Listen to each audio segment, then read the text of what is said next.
de sein, oui. L'autopalpation des seins permet de mettre en évidence des masses à l'intérieur de la glande mammaire, appelée nodule.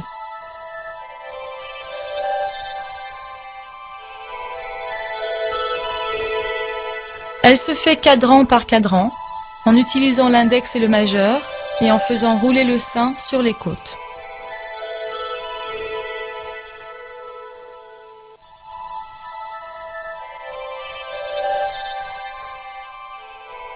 Toutes détections suspectes doivent être signalées à votre médecin pour des examens approfondis. Kijken en ik kijk naar mijn borsten, maar ik weet niet waar ik moet op letten. Op wat ik let is, ik voel vooral. Ik ken ook mijn eigen lichaam vrij goed. En ja, ik voel. Ik kijk regelmatig naar mijn borsten om te kijken of ik verschil zie. Of ik iets zie wat afwijkt van normaal. Ik voel wel als ik onder de douche sta, maar niet systematisch. Niemand vertelde je ook waar je moet naar kijken. Ik denk als je het aan mijn vriendinnen vraagt, niemand weet het. Iedereen denkt van ik moet daaraan voelen of daaraan voelen. Maar wat voelt goed, wat voelt fout?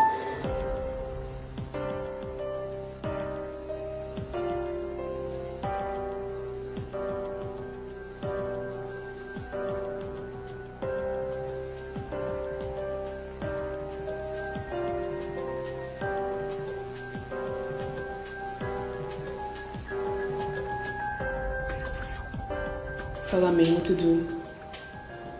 Ik zou dat echt wel dagelijks moeten doen eigenlijk. Zo heb ik het eigenlijk zelf ervaren, 4 jaar geleden. En aan de hand van dat ben ik eigenlijk verder gegaan naar de gynaecoloog. En heb ik verder onderzoek. En daar kwam de diagnose dus dat ik borstkanker had.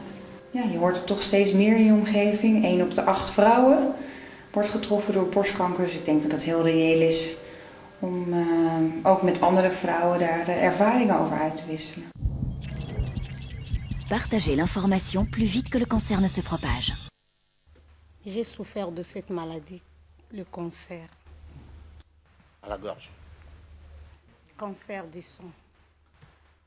J'ai vécu cette souffrance.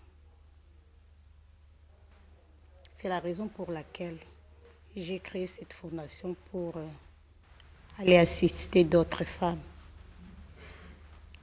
qui sont victimes du cancer aussi. Les gens qui ont une maladie qui s'appelle le cancer du sein, conscientiser les gens à se faire dépister et puis prendre en charge aussi d'autres, pas toutes les femmes parce que j'ai pas assez de moyens, prendre en charge aussi d'autres femmes qui n'ont pas accès à la santé. Aux soins de santé. Aux soins de santé primaire. Commencer, c'est d'abord mon mari. Donc l'affaire du cancer du sang ne concerne pas seulement les femmes. Les hommes aussi. Les hommes aussi, parce que c'est mon mari qui avait détecté que j'avais une boule au niveau du sein. Et c'est lui qui me poussa à aller se faire examiner. Et quand je suis partie à l'hôpital, on a trouvé que j'avais malheureusement, le cancer était déjà avancé. Donc à l'apparition de la boule, on suppose que la maladie a déjà pris de l'ampleur. Ça dépend. Pas nécessairement. Mais pour moi, malheureusement, la maladie avait déjà pris de l'ampleur. Donc... Et vous avez souffert de cela pendant combien d'années? Pendant plus de 3 ans. Plus de 3 ans. Oui. Vous êtes... Le traitement vous a pris combien de temps pour vous soulager?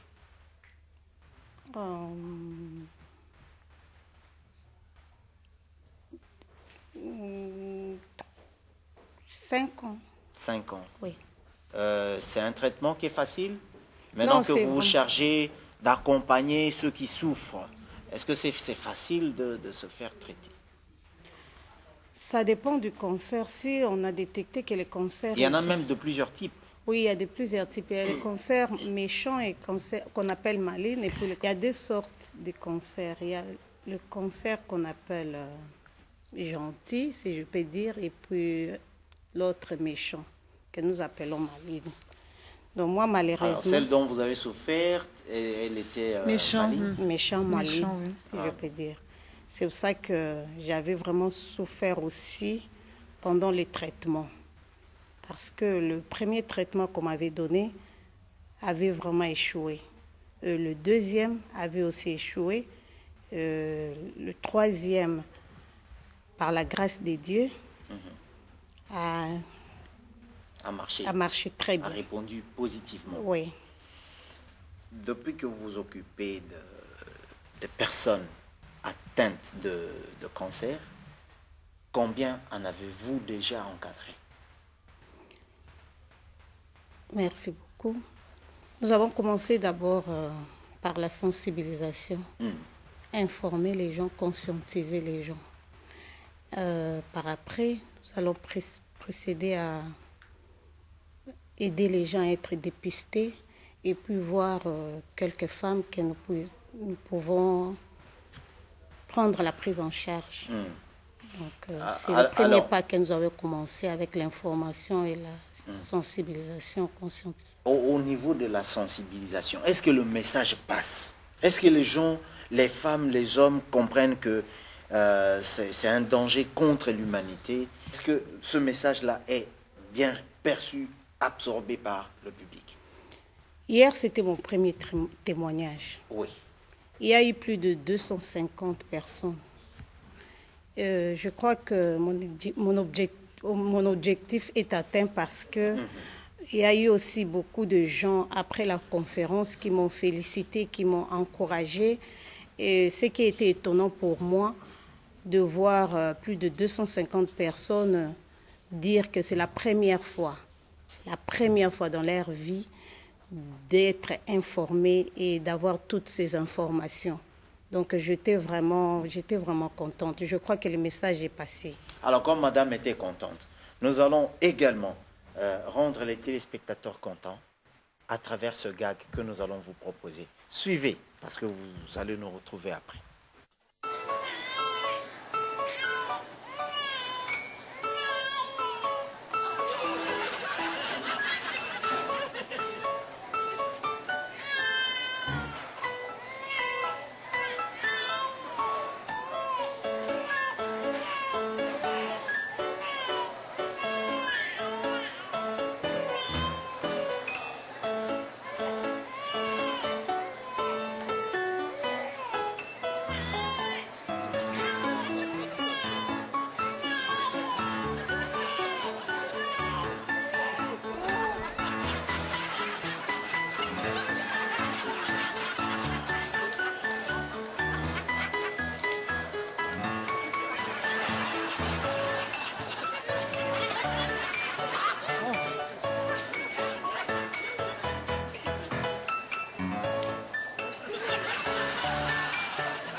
Ça nous a permis, madame, de vous poser une question. Est-ce qu'une personne atteinte de cancer de sein peut allaiter?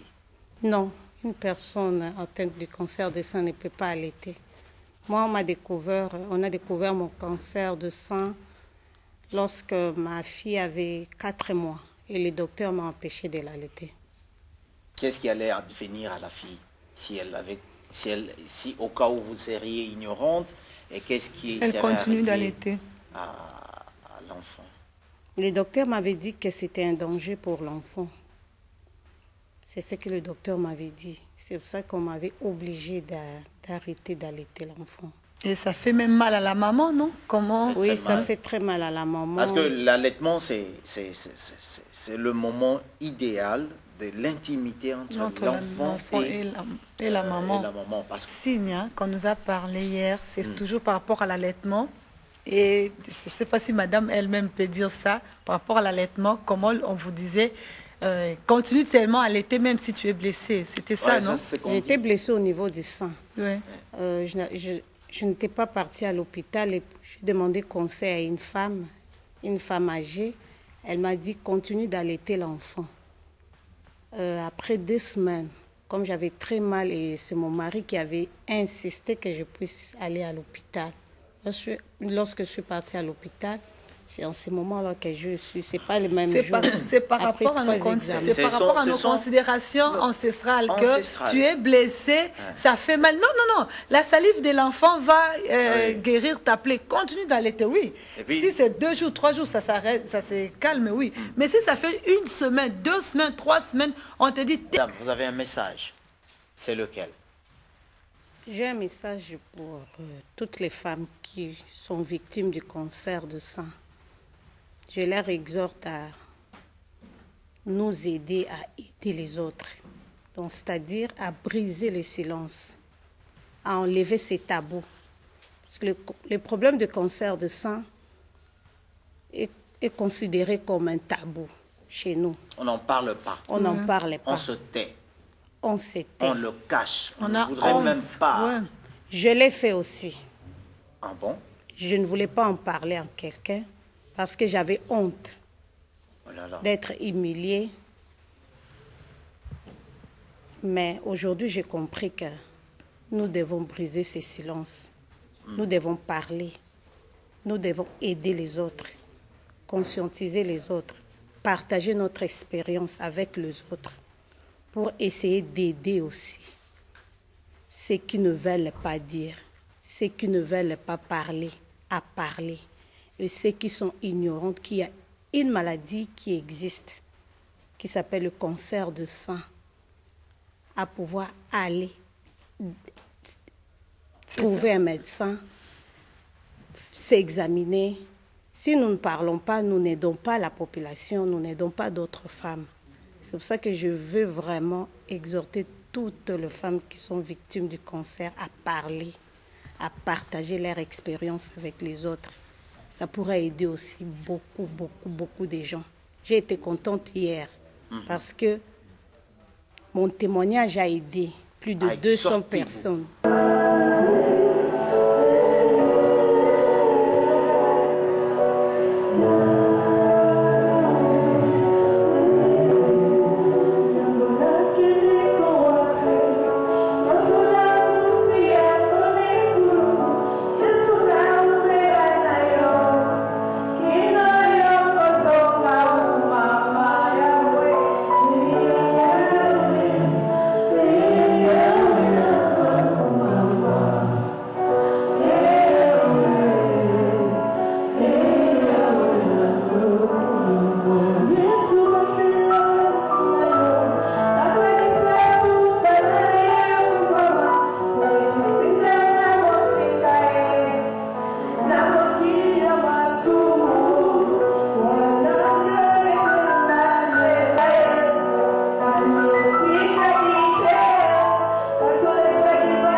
Oui, en tant que médecin et sensibilisateur de femmes pour la lutte contre le cancer du sein, je suis très contente de voir les femmes intéressées aujourd'hui d'écouter des conférences, de suivre des conférences à propos du cancer du sein. Parce que quand on fait comme cela, notre objectif c'est de délier les langues par rapport à cette maladie. Parce que nous nous disons, plus les gens ne parlent pas, plus la maladie nous enfonce. Alors plus on parlera de la maladie, moins nous allons avoir des cas de cancer de sein parce qu'il y aura des moyens pour prévenir et il y aura des moyens pour déclarer la maladie quand c'est encore au début. Parce que le cancer de sein, c'est une maladie qu'on peut soigner comme toute autre maladie et qu'on peut aussi éviter. Vous pouvez éviter le cancer si vous avez une bonne information et on peut bien soigner le cancer de sein si on a détecté ça tôt. Moi, je suis médecin, je suis chirurgien. Je suis à Bandal où nous avons une clinique de sein. Nous prenons en charge simplement des femmes qui viennent pour le dépistage des problèmes de sein. Nous faisons le dépistage du cancer du sein et nous prenons aussi en charge des malades qui souffrent du cancer du sein. Nous sommes à Bandal vers Milimode sur avenue Banzangoyo numéro 11. Non, tout est payant. Nous avons seulement un cadre idéal pour les femmes parce que jusque-là, on n'a pas vraiment de financement pour cela. Nous les prenons en charge, elles payent elles-mêmes. Mais elles trouvent un bon cadre pour qu'elles soient à l'aise au lieu d'être embêtées. La femme doit avoir une adresse pour la prise en charge du cancer. Peut-être avec le temps, on aura des financements, mais pour le moment, c'est la femme elle-même qui se prend en charge. Voilà, le moyen que nous utilisons dans le monde entier pour éviter le cancer du sein, c'est le moyen de la prévention, comme nous disons, l'autopalpation. Donc la femme doit apprendre à palper ses seins à la recherche d'une boule ou encore à presser les mamellons pour voir s'il y a un liquide anormal qui sort de son sein. À part l'autopalpation, la femme doit apprendre aussi à aller voir un médecin au moins une fois par an pour faire le dépistage, c'est-à-dire il peut faire l'échographie ou la mammographie pour voir s'il y a des problèmes dans le sein qu'elle n'a pas pu détecter par l'autopalpation.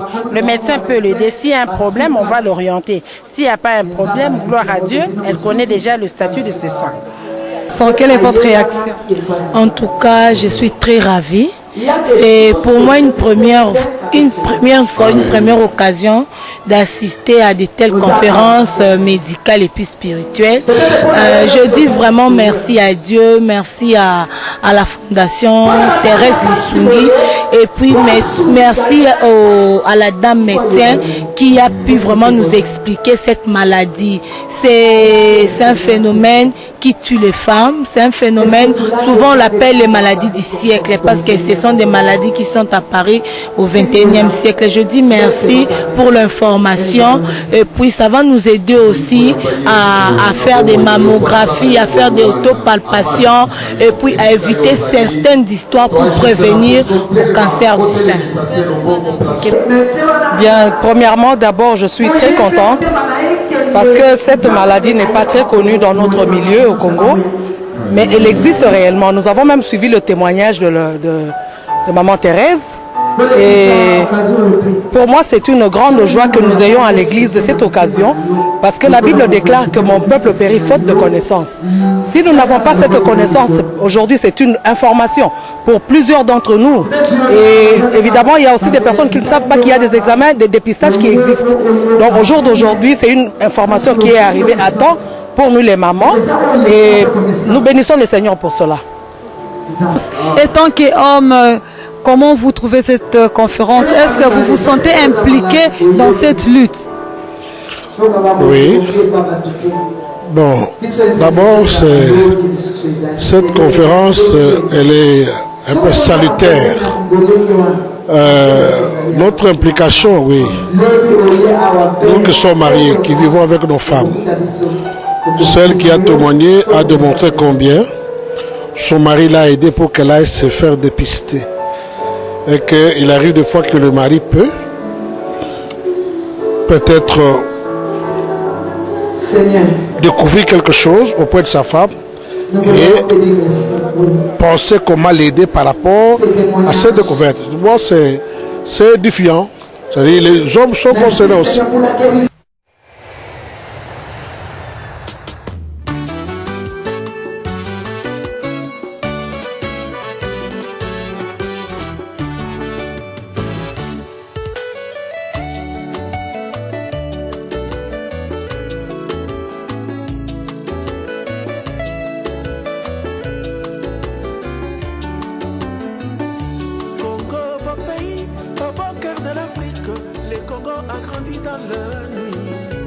L'Afrique, elle est aussi l'habit du colonialisme, l'avait rendu infirme. Mais belle amie, la fille de la nature, l'émancipation qu'il envie. L'Afrique se réveille, se déchire la couverture, elle voit tout de merveilles. Congo de nos ancêtres prit aussi conscience et se réveille comme l'Afrique. Mais rien ne peut salir la prise de conscience qui vise l'Afrique. Malgré l'impérialisme, le néocolonialisme, le Congo a pris son option. L'Afrique est en avant, le Congo en avant, vive la révolution.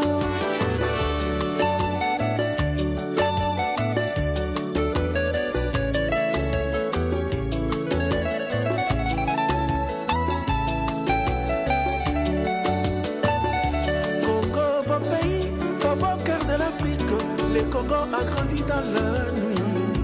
L'Afrique, elle est aussi l'ami du colonialisme, elle avait rendu infirme. Mais belle amie, la fille de la nature, l'émancipation qu'il a envie. L'Afrique se réveille, se déchire la couverture, elle voit tout de merveilles. Congo de nos ancêtres prit aussi conscience et se réveille comme l'Afrique. Mais rien ne peut salir la prise de conscience qui vise l'Afrique. Malgré l'impérialisme, le néocolonialisme, le Congo a pris son option. L'Afrique est en avant, le Congo en avant, vive la révolution. Congo, Congo nouveau, l'OIA, Afrique nouvelle, l'armée nationale, Congo nouveau, Congo Brazza RCA, Afrique nouvelle, aéroport Yandjilié, Congo nouveau, Zambie Tanzanie, Afrique nouvelle, les léopards, Congo nouveau, Tunisie Maroc, Afrique nouvelle, la Sonas, Congo nouveau, Burundi Ouganda, Afrique nouvelle, Gécamine, Congo nouveau, aéroport Amaya Maya, Afrique nouvelle, oh Mwanamboka, Congo nouveau, Cameroun, Nigeria, Afrique nouvelle, Bamamaya, Congo, Congo nouveau, Bamamaya, Africa, Afrique nouvelle, Batataya, Congo, Congo nouveau, Batataya, Africa, Afrique nouvelle.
Afrique du Sud, Afrique nouvelle, Bamisicien ya Congo, Congo nouveau, Bamisicien ya Africa, Afrique nouvelle, Ba journaliste ya Congo, Congo nouveau, Ba journaliste ya